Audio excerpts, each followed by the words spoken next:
Hello बच्चों। तो इस चैप्टर के हम जो ये चैप्टर पढ़ रहे हैं क्रॉप प्रोडक्शन एंड मैनेजमेंट, इसके पेज नंबर 11 पर हम आ चुके हैं और टाइम को वेस्ट किए बिना स्टार्ट करते हैं। Traditional methods of irrigation are inexpensive but they require more time and animal and human labour and lead to wastage of water. मतलब जो अभी हमने पीछे ट्रेडिशनल मेथड पढ़े थे इरिगेशन के लिए, जिसमें आपने पढ़ा था कि मोड सिस्टम पढ़ा था, चेन पुली सिस्टम पढ़ा था, ढकेली सिस्टम पढ़ा था। तो वो जो सिस्टम है वो इनएक्सपेंसिव तो हैं, मतलब कि उनमें खर्चा तो कम हो रहा है, लेकिन उसके साथ साथ वो ज़्यादा टाइम लेते हैं।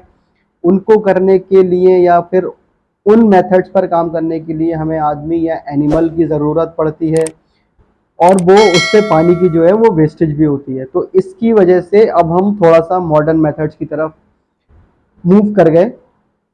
तो जो मॉडर्न मेथड्स ऑफ इरिगेशन है वो टाइम सेविंग है और उसमें जो वेस्टेज है पानी का वो भी बहुत कम है, ठीक।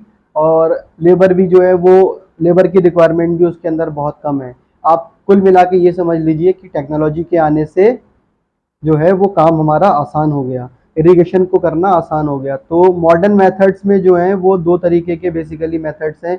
एक है sprinkler mode irrigation and the second one is drip irrigation. समझ में आई ना बात?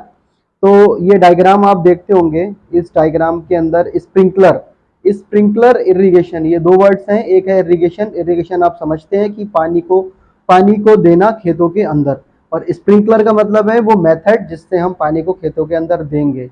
स्प्रिंकलर का मतलब आप ये समझ लीजिए कि पानी का छिड़काव खेतों के अंदर with the help of modern technique that is known as sprinkler irrigation. अब वो टेक्निक क्या है, उसके अंदर कौन कौन से पार्ट्स हैं, कौन कौन से कंपोनेंट यूज हो रहे हैं, वो मैं आपको आगे बताऊंगा। ओके, तो स्प्रिंकलर मेथड ऑफ इरिगेशन का जो है ना वो उसके अंदर ये है कि in this method water is spread on the plant using sprinklers which are vertical pipes having rotating nozzle on the top. इसके अंदर ये लिखा हुआ है कि इस मेथड के अंदर जो है पानी को हम स्प्रेड करते हैं। स्प्रेड का मतलब आप ये समझ लीजिए कि आप परफ्यूम यूज करते हैं ना, परफ्यूम की बोतल के ऊपर एक ढक्कन लगा होता है, मतलब एक कैप लगा होता है, उसको with the help of your finger जब आप प्रेस करोगे तो उसमें से जो परफ्यूम है अंदर वो डॉट्स की फॉर्म में बाहर आएगा। मतलब कि जो आप ये समझ लीजिए छोटी छोटी छोटी छोटी बूंदे जो है वो आपके कपड़ों पर आके गिरेंगी, तो वही स्प्रिंकलर है, ठीक। स्प्रिंकलर में क्या होता है, एक वर्टिकल पाइप होता है, आप उसको समझ लीजिए वर्टिकल पाइप को जो परफ्यूम की बॉटल है, ये डायग्राम में दिखता होगा कि ये वर्टिकल पाइप है। इसके ऊपर एक रोटेटिंग नोजल लगी होती है। नोजल क्या होता है, नोजल्स जो होता है वो पानी का या किसी भी लिक्विड का जो प्रेशर होता है उसको इंक्रीज कर देता है, मतलब कि उसको बढ़ा देता है, ठीक। तो उसके ऊपर एक रोटेटिंग नोजल लगी होती है। रोटेटिंग नोजल का मतलब घूमने वाली नोजल, ठीक। ये देखे होंगे आपने। थोड़ा सा दिमाग पर जोर डालिए, कुछ पिक्चर्स में, कुछ वीडियोस में, या फिर आपने रियल लाइफ में ये स्प्रिंकलर इरिगेशन आपने देखा होगा। इस वीडियो में मैं एक एनिमेशन ऐड करूंगा जिसके अंदर स्प्रिंकलर इरिगेशन आपको दिखाया जाएगा, उससे आप और अच्छे से समझ जाएंगे कि व्हाट इज स्प्रिंकलर इरिगेशन, ठीक। Pumps are attached to the system for lifting water with force. अब ये जो वर्टिकल पाइप है इसके नीचे से पानी का जो सोर्स है वो तो नीचे है ना, डाउन में, और इसके टॉप तक पानी पहुंचाने के लिए हमको एक मोटर की जरूरत पड़ेगी। मोटर क्या करता है, पानी को नीचे से पाइप के ऊपर तक ले जाता है विद फोर्स के साथ में, ठीक। थ्रू द रोटेटिंग नोजल, मतलब ये जो रोटेटिंग नोजल लगी हुई है इसके जरिए water gets spread on the crop as if it is raining. मतलब ऐसा लगता है कि बरसात हो रही है बूंदों की फॉर्म में, ठीक है ना। ड्रॉपलेट्स जिसके कहते हैं, ड्रॉपलेट्स की फॉर्म में पानी जो है वो पूरे, रोटेटिंग का मतलब ये है कि रोटेट होते रहती है नोजल, और पानी जो है वो लेफ्ट साइड पे भी पड़ेगा पूरे तरीके से, फिर वो रोटेट होगी, फिर वो राइट साइड पे आ जाएगा, ठीक। तो पूरे तरीके से 360 का रोटेशन तो नहीं होता है, लेकिन आप ये समझ लीजिए 280 डिग्री का रोटेशन तो एटलीस्ट होता ही होता है। This method is useful for sandy soil और uneven land where enough water is not available. मतलब कि ये जो स्प्रिंकलर इरिगेशन का मेथड है ये सैंडी सॉइल के लिए इस्तेमाल किया जाता है और ऐसी जगहों पर इस्तेमाल किया जाता है जिस लैंड को पानी की जरूरत कम पड़ती है, ठीक। Second one is drip irrigation. Drip irrigation में क्या होता है कि आप देखते होंगे कि ये पाइप है, ठीक, पाइप के बीच में जो है वो थोड़े छोटे से होल होते हैं एक पर्टिकुलर डिस्टेंस पे। पर्टिकुलर डिस्टेंस का मतलब जिस डिस्टेंस पर हम अपने क्रॉप्स को, जो सीड्स होते हैं उनको सोन करते हैं, उसी पर्टिकुलर डिस्टेंस पर इसमें छेद होते हैं। उस जो ये जो पाइप होता है मेन पाइप, इस पाइप के अंदर पानी फ्लो होता है और जहां जहां छेद होते हैं वहां से पानी ड्रॉप होता रहता है। ड्रिप का मतलब ये ड्रॉप होना। In this method a water pump is attach to the main pipe. Main pipe में एक वाटर पंप को अटैच कर दिया जाता है। मैंने आपको अभी वाटर पंप का इस्तेमाल बताया था कि वाटर पंप क्यों इस्तेमाल करते हैं।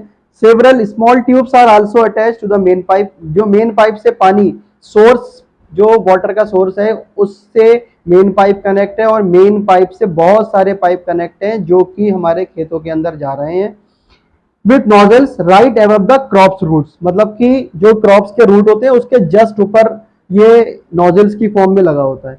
Water flows drop by drop directly where the roots can receive it. मतलब कि पानी जो है वो बूंद बूंद की फॉर्म में रूट्स को मिलता रहता है। This method is useful for areas facing water scarcity. मतलब ये जो मेथड है वहां पर इस्तेमाल किया जाता है जहां पानी की थोड़ी सी कमी होती है, ठीक।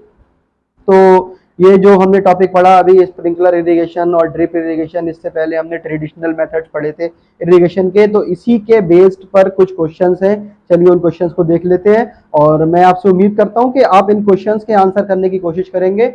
और ये क्वेश्चंस के आंसर आपको इन्हीं बुक के अंदर मिलेंगे। जो आपने ये चैप्टर पढ़ा है ना, इसी के अंदर छुपे हुए हैं। बस आपका काम इतना है कि फोकस के साथ इन क्वेश्चंस के आंसर को सॉर्ट आउट कीजिए और इनको फाइंड आउट कीजिए। ओके, तो पहला क्वेश्चन है कि give reasons for the following. मतलब ये जो नीचे लिखा हुआ स्टेटमेंट है इसका हमें रीजन देना है।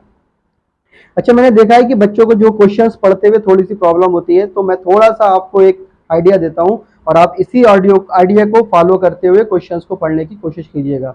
देखिए, गिव का मतलब होता है देना, रीजंस का मतलब होता है कि वजह, फॉर का मतलब होता है के लिए, और फॉलोइंग का मतलब होता है जो नीचे लिखा हुआ है। ये जो नीचे लिखा हुआ है मतलब आप जो ये नीचे लिखा हुआ है इसके जो वजह है उस मतलब जो ये नीचे लिखा हुआ है उसकी वजह दीजिए, ठीक।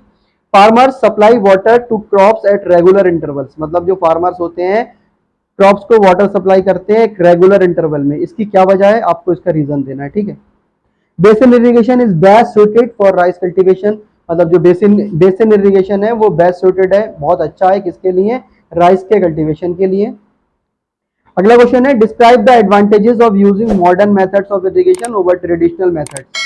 मतलब कि आपको डिस्क्राइब करना है एडवांटेजेस यानी कि फायदे को, किसके फायदे को, मॉडर्न मेथड्स ऑफ इरिगेशन के, किसके ऊपर, मतलब किसके कंपैरिजन में ट्रेडिशनल मेथड्स ऑफ इरिगेशन के। इस पेज की सबसे पहली वाली जो मैंने लाइन पढ़ी थी, आप चाहें तो वीडियो को थोड़ा सा पीछे करके देखें, स्टार्टिंग में जो लाइन पढ़ी थी उस लाइन को पढ़ने के बाद आपको इस क्वेश्चन का आंसर 101% मिलना ही मिलना है। बस जरूरत किस चीज की है, आपको ध्यान से पढ़ने की, ठीक। अगला क्वेश्चन है अभय ग्रोस पीस इन ए टाउन। मतलब अभय ने जो है वो टाउन शहर के अंदर कुछ पीस जो है ग्रो करे that receives very little rainfall. जो जिनको पानी बहुत कम मिला। He gets water for irrigation. मतलब उसको पानी चाहिए इरिगेशन के लिए फ्रॉम ए कैनाल, एक नहर से पानी चाहिए, but only for a few month each year. मतलब हर साल के कुछ महीनों में ही पानी चाहिए। Which method of irrigation would you recommended to Abhay. मतलब आप अभय को क्या राय दोगे कि भाई तुम कौन सा मेथड लगाओ इरिगेशन का अपनी इस खेती के लिए जो उसने खेती की है, ठीक। तो इसमें ये मैं आपको बता देता हूँ, मुझे अच्छा लगता है ये जो साइड में लिखा होता है और थिंक, इसके बारे में सोचना। तो इसमें ये लिखा हुआ है कि आपने ये देखते होंगे खेत, ये खेत हैं सारे और खेत के अंदर एक स्टैचू खड़ा हुआ है और उसको प्रॉपर तरीके से गारमेंट्स पहनाए, कपड़े पहनाए हैं, टोपा लगाया है और उसके गले में मफरल को भी डाला गया है।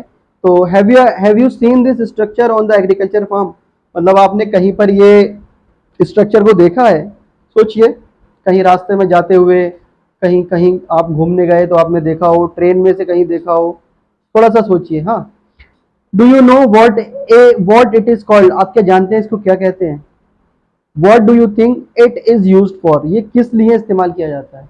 तो इसका जो नेक्स्ट पेज है आप इसके बारे में उस पेज पर बहुत अच्छे से पढ़ेंगे, लेकिन उससे पहले आप थोड़ा सा दिमाग लगाइए, अपने दिमाग के जो घोड़े बैठे हुए हैं उनको दौड़ाइए। और इसके आंसर्स को पता करने की कोशिश कीजिए। ठीक, इसी के साथ ये वाला पेज खत्म होता है और अगले पेज पर मिलते हैं, यानी कि अगले लेक्चर में मिलते हैं। वीडियो अच्छी लगे तो लाइक कीजिए, शेयर कीजिए और चैनल को सब्सक्राइब कीजिए। Thank you.